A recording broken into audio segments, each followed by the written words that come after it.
आज हम लोग एक और बहुत ही महत्वपूर्ण प्रकरण पे चर्चा करेंगे। जब आपने खनिज पढ़ लिया, खनिज के प्रकार पढ़ लिए और अयस्क पढ़ लिया, तो उसके बाद एक नया प्रकरण आता है धातुएं और अधातुएं। क्योंकि कल आपको हमने बताया था कि अगर किसी खनिज से हमें अधिक मात्रा में कोई धातु या अधातु प्राप्त हो और सरलता से प्राप्त हो, कम लागत में प्राप्त हो, तो उसे हम अयस्क कहते हैं। तो जो धातुएं हैं वो अयस्कों से हमें प्राप्त होती है। अब हमारे पास अयस्क है, अयस्क से हमने धातु निकाल ली। आपकी पुस्तक में लिखा है कि अगर किसी अयस्क से हम धातु प्राप्त करते हैं तो इस क्रिया को क्या कहा जाता है? इसे हम धातुकर्म कहते हैं।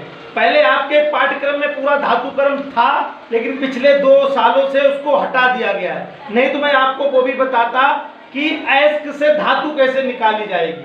अगर आप चाहेंगे तो मैं बाद में उसको बता दूंगा कि अगर हमारे पास कोई अयस्क है, जैसे गैलेना है, हमारे पास बॉक्साइड है या हमारे पास हेमेटाइट है, तो उसमें से गैलेना से लेड कैसे निकलेगा, हेमेटाइट से लोहा कैसे निकलेगा और बॉक्साइड से एल्युमिनियम कैसे निकलेगा। ये पूरा तरीका आपकी पुस्तक में पहले था, आपके पाठ्यक्रम में था, लेकिन अब वो एक्चुअली ज़्यादा था पाठ्यक्रम, इसलिए उसको कम कर दिया गया, इसलिए वो चीज़ें हटा दी गई हैं। उस पूरे काम को अयस्क से धातु का निष्कर्षण यानी अयस्क से धातु को निकालने की क्रिया को हम लोग धातुकर्म कहते हैं। क्या कहते हैं? धातु मेटलर्जी कहा जाता है उसको। तो वो प्रक्रिया अभी यहाँ पे नहीं है, तो हम लोग सीधे आज बात करेंगे धातुओं की। किसकी बात करेंगे? धातुओं की। धातु और अधातु। तो सबसे पहले हम धातुओं की बात करेंगे और धातुओं के साथ में ही अधातुओं पे भी चर्चा होती रहेगी। तो आज का जो हमारा प्रकरण है वो है धातुएं।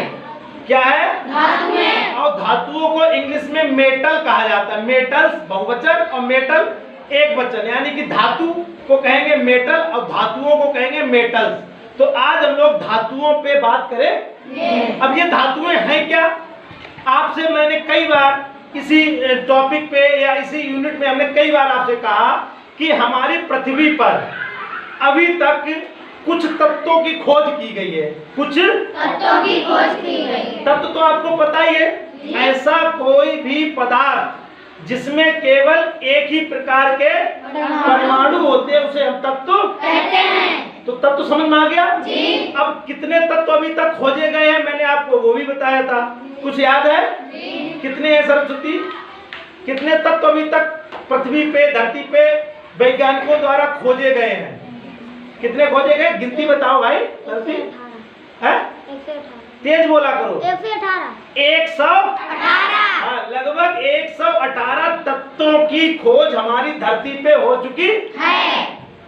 बात समझ में आ गई जी। अब इन 118 तत्वों में से ही कुछ तत्व धातुएं होंगी जी, कुछ तत्व अधातुएं होंगी जी, और कुछ तत्व बीच के होते हैं। ना वो धातु होती है ना वो अधातु। वो मेटेलॉइड कहा जाता है, उपधातुएं कहा जाता है, वो भी होते हैं। चूंकि आप कक्षा 8 में है, छोटा स्तर है, इसलिए उस पर चर्चा नहीं करेंगे, लेकिन फिर भी मैं आपको बता दे रहा हूं कि तत्वों को जिस टेबल में रखा जाता है, जब आप थोड़ा आगे क्लास में जाएंगे तो आप तत्वों के बारे में पढ़ेंगे, तो आपको एक नाम सुनने को मिलेगा आवर्त सारणी। क्या नाम सुनने को मिलेगा? आवर्त सारणी। आवर्त सारणी में इन तत्वों को रखा गया। सारणी माने टेबल है, वो एक पूरी टेबल है बनी हुई, उसमें इन तत्वों को रखा गया, 118 तत्वों को, उसे आवर्त सारणी कहा जाता है। क्या कहा जाता है? आवर्त सारणी। तो अब नाम याद आ गया कि किस सारणी में तत्वों को रखा जाता है? आवर्त सारणी। आवर्त सारणी। मेरी बात सुनो, आवर्त सारणी। क्या कहेंगे उसे? आवर्त सारणी। ये मैं लिख रहा हूँ, बात को पढ़ना और लिखना सीखो। आवर्त सारणी। आवर्त सारणी। आवर्त इंग्लिश में कहा जाता है पीरियोडिक टेबल। पीरियोडिक टेबल में ही तत्वों को रखा जाता है, उसी से समझा जाता है, उसी से पढ़ा जाता है। तो उस पर चर्चा नहीं होगी अभी। हम बात केवल इतनी कर रहे हैं कि हमारी धरती पर लगभग 118 तत्वों की खोज हुई है। कितनी?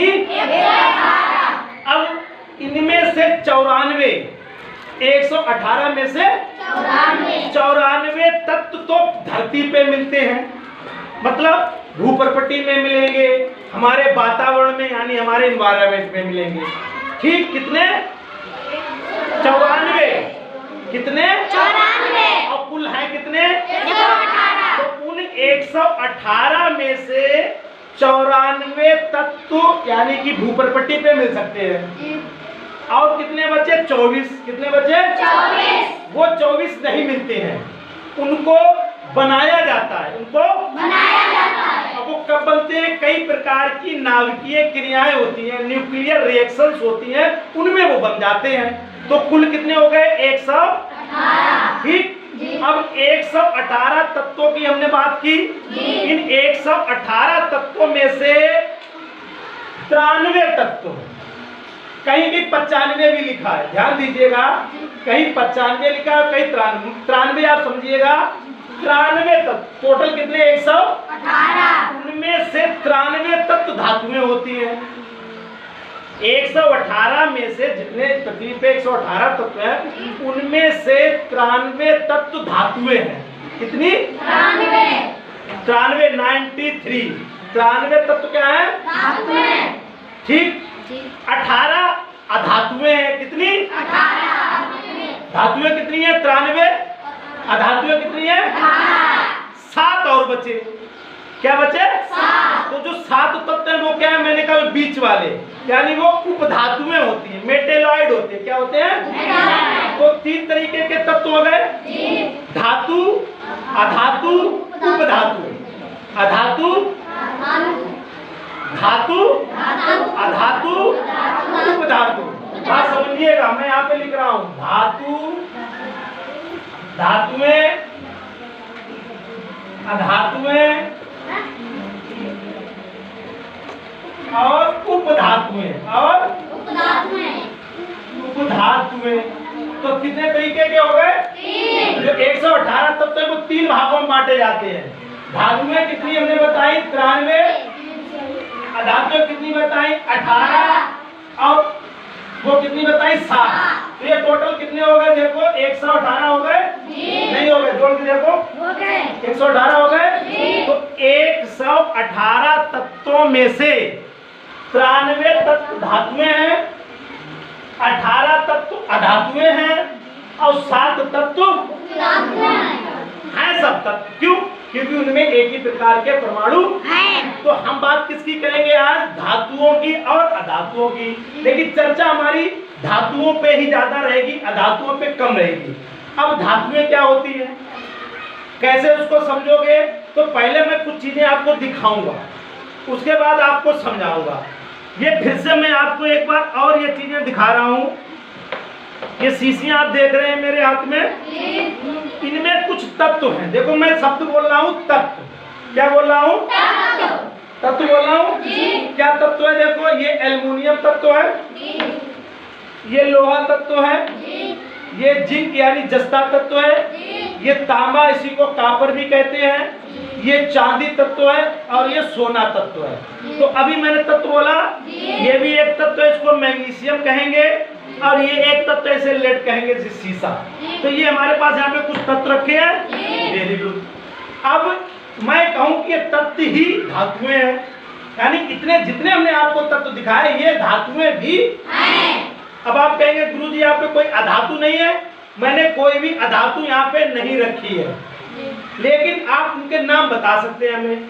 अगर यहाँ पे सल्फर रखा होता गंधक, तो वो धातु होता कि अधातु? हाथ उठाओ। अगर यहाँ गंधक रख देते, गंधक रखी है, मैं लाया नहीं हूँ, अगर यहाँ गंधक में रख दूँ सल्फर, तो वो धातु होगी कि अधातु? कितने लोगों को सबको ही पता है? चलो बेटा शारदा बताओ। इन्होंने कहा अधातु, यानी कि गंधक क्या होगी? अधातु। देखो कितनी अच्छी बात। ठीक। इसके अलावा ऑक्सीजन, नाइट्रोजन और आपका कार्बन और आपका फास्फोरस, अगर इनका हम नाम लें तो ये क्या होंगी? ये भी धातुएं होंगी। अब आपको ये कैसे पता? हमने तो इस पर चर्चा नहीं की। क्यों? क्योंकि इस पर चर्चा हो चुकी है। आपने एक दिन चर्चा इस पे की थी कि धातुएं क्या होती हैं और धातुएं क्या होती हैं। तो आपको पता है। हम फिर से आज धातुओं की बात करेंगे। तो आपके बोर्ड पे एक चीज लिखी है क्या कि अभी तक जितने भी तत्व ज्ञात हुए हैं वो कितने हैं? लगभग 118। उनमें से 93 तत्व क्या है? धातुएं। 93 तत्व क्या है? अब धातुओं में जो गुण होते हैं, अब भाई कोई चीज धातु है क्यों है? क्योंकि उसमें कुछ ना कुछ गुण होते होंगे।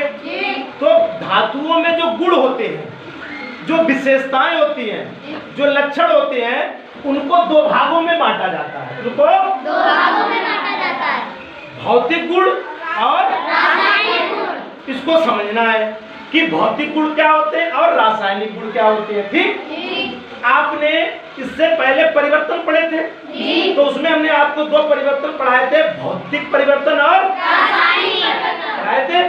वही बात यहाँ पे आ जाती है कि भौतिक गुण और रासायनिक गुण, ऐसे गुण किसी पदार्थ या तत्व का ऐसा गुण जो हमें देखने से ही समझ में आ जाए कि वो कठोर है, कि वो ठोस है, कि वो द्रव है, कि वो गैस है, कि वो कहते हैं ना कठोर तो बोलिए ठोस है। ठीक, उसके बाद वो पीटने पे फैलता है कि नहीं फैलता है, उसका रंग कैसा है, उसमें चमक है कि नहीं, वो गर्म करने पे गर्म होता है कि नहीं। तो ये तो हमें ऐसे ही पता लग रहा है ना।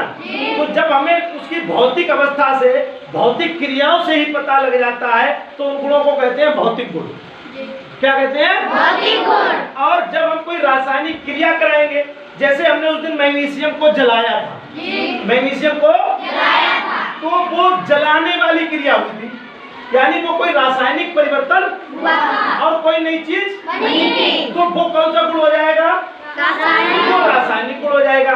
कि धातुएं क्रिया कैसे करती है, कि धातुएं क्रिया कैसे करती और किससे करती हैं और किससे करती हैं। तो जब उनकी बात करेंगे कि कौन सी धातु ऑक्सीजन से क्रिया करेगी, कौन सी नहीं करेगी, कौन सी धातु अम्ल से क्रिया करेगी, कौन सी क्षार से क्रिया करेगी, तो जब वो बात होगी तो उनको कहेंगे रासायनिक गुण, उन्हें कहेंगे रासायनिक गुण। तो धातुओं में दो तरीके के गुण होते हैं, धातुओं में दो तरीके के गुण होते हैं।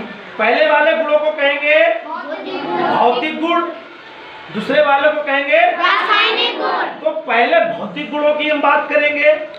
आज का जो हमारा प्रकरण रहेगा वो रहेगा धातुओं के भौतिक गुण, और उसके बाद अगर समय रहेगा तो रासायनिक गुणों की बात करेंगे, नहीं तो अगली चर्चा में ये बात होगी। ठीक है, तो हम आते हैं धातुओं के भौतिक। धातुओं के कौन कौन से भौतिक गुण होते हैं, उनको कैसे समझेंगे, उनको कैसे जानेंगे, आज प्रयोग भी करेंगे और उनको देखेंगे भी। ठीक है।